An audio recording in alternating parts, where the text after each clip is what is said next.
very much been a lively day full of great discussion, which is always a fantastic thing about these juries, D&AD, as I've done it a few times. There is always seems to be one piece of work which is contested throughout the day. It was very much a debate around if we should be promoting technology, as it was to do with AI algorithms, choosing images and so on and compositing them. Our discussion was around, we're judging photography and should the end result be an incredible still image.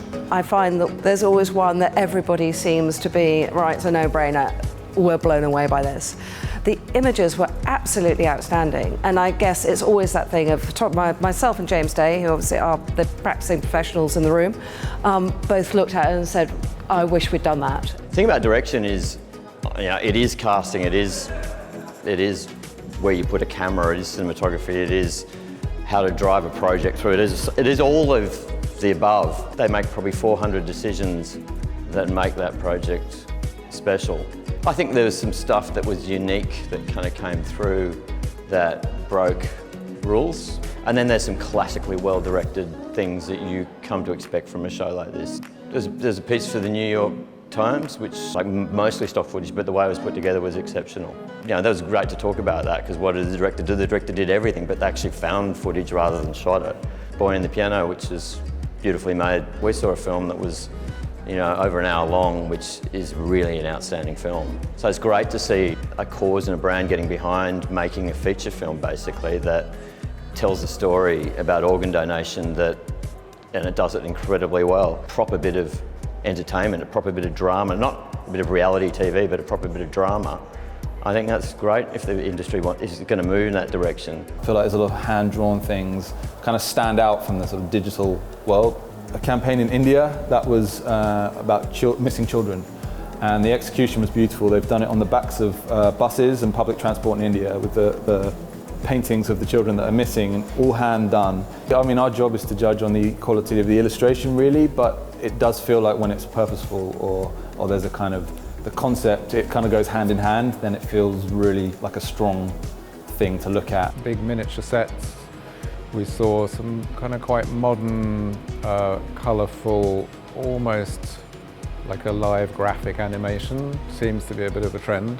We had a big discussion about where people had studied. Had they studied production design? Did they go to college?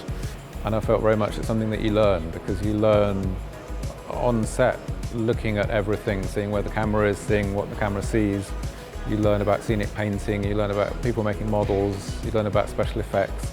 But typography is the basis of all communication. It's the visualization of language. There was some type design examples where I could see some trends, but I think those trends are going in the wrong directions. They're not really exploring what can be done with typography. It's almost a rehashing of things that have done before, simply by using new technologies. And I don't believe that is really groundbreaking work. Actually, the one piece all judges agreed on, which did get a yellow pencil, is the work by the New York Times. It's a motion work. It's stunningly beautiful. It's extremely powerful. And for me, the other piece of work was a poster design from a Japanese entrant about broken pottery. And I thought it was really lovely, the correlation of broken typography and the fragility of the broken pottery. Typography that stands out does it quietly, but extremely powerfully. Things that have political and cultural relevance have come through very, very strongly this year. In particular, LGBTQI+ pieces that I've been very, very impressed with, and the way that the music elevates those ideas. It has to be done with such care and craft and attention to detail that there's been some truly emotional and groundbreaking stuff coming through.